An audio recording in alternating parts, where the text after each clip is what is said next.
ये नेक्स्ट वाला क्वेश्चन जो है ये बहुत ही इंपॉर्टेंट क्वेश्चन है। देखो, a cylindrical roller 2.5 metre in length 1.75 metre in radius when rolled on a road was found to cover an area of 5500 metre square. How many revolutions did it take. ये बहुत ही एक common question है, ज़्यादातर ही exam में ये आते हैं। ठीक है, तो मैं ये ज़रा तुमको समझाने की कोशिश करती हूँ। देखो, अगर रोड रोलर को इस तरह से रोड में हम जब देखते हैं तो क्या किस तरह से देखते हैं, इस तरह का कुछ शेप में इसको हम देखते हैं। रोड रोलर को ऐसे सोया हुआ रहता है रोड में और उसको हम रोल करते हैं। अगर इस पेन को अगर मैं एक रोड रोलर के हिसाब से कंसीडर करूँ तो ये कुछ इस तरह का ही दिखता होगा।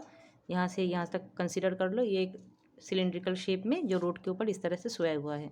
अभी एक बार रोल करेगा, जैसे यहाँ से हम स्टार्ट करेंगे तो ये एक बार रोल का मतलब क्या होता है, एक रेवोल्यूशन। एक रेवोल्यूशन का मतलब क्या हुआ, ये घूम के इस तरह से घूम के इस तरह से घूम के ये यहाँ तक आ गया, फिर से अपनी पोजीशन ले लिया।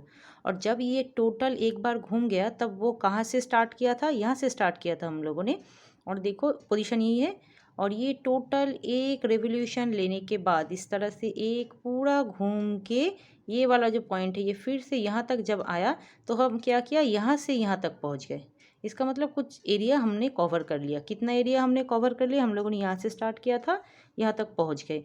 तो यहाँ से यहाँ तक तो हम लोगों ने पहुँच गया और उसके साथ साथ ये वाला पोर्शन भी तो हमने कवर किया है ना। तो ये एरिया हमने कवर कर लिया एक रेवोल्यूशन में। तो इस क्वेश्चन में बोला गया है टोटल हमने कितना एरिया कवर किया है यहाँ पे 5500।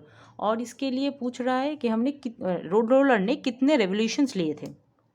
तो अभी अच्छी तरह से ये बात एक ध्यान में रखो, जब कोई भी रोड रोलर इस तरह से एक रेवोल्यूशन लेता है, इस तरह से पूरा का पूरा एक रेवोल्यूशन लेता है, तो ये टोटली अपना कर्व सरफेस एरिया जो है उसको कवर करता है। कर्व सरफेस एरिया मतलब यहाँ से पूरा ये जो राउंड पोर्शन है, ये पूरा राउंड पोर्शन को हम कर्व सरफेस एरिया बोलते हैं। तो जब वो एक टोटल इस तरह से कवर लेता है तो इसका मतलब ये पूरा अपना जो कर्व सरफेस एरिया है इसको रेवोल्यूशन में इसको कवर कर लेता है। तो जब भी ये एक रेवोल्यूशन लेगा तो रोड रोलर कितना एरिया कवर करेगा, अपना खुद का कर्व सरफेस एरिया, ये हमको पता है। तो हमको क्या करना है, पहले इसका कर्व सरफेस एरिया निकाल लेना है।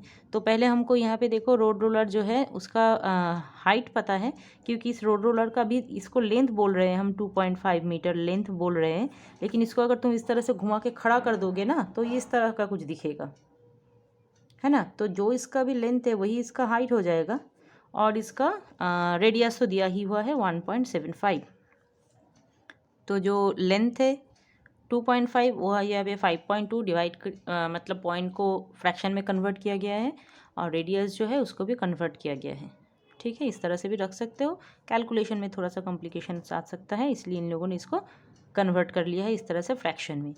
उसके बाद कर्व सरफेस एरिया देखो क्या बोला है, area covered by the roller in one revolution equal to curve surface area of the roller, जो मैंने अभी बताया। तो कर्व सरफेस एरिया का फॉर्मूला ये है, इसमें वैल्यू डालो और इसका कर्व सरफेस एरिया निकाल लो। ठीक है, तो एक बार रेवोल्यूशन करने से ये कितना एरिया कवर कर रहा है, 55/2। तो मैं कंसीडर कर लेती हूँ कि ये जो टोटल एरिया कवर करना है इसको, ये एरिया कवर करने के लिए उसको n रेवोल्यूशन लेना है।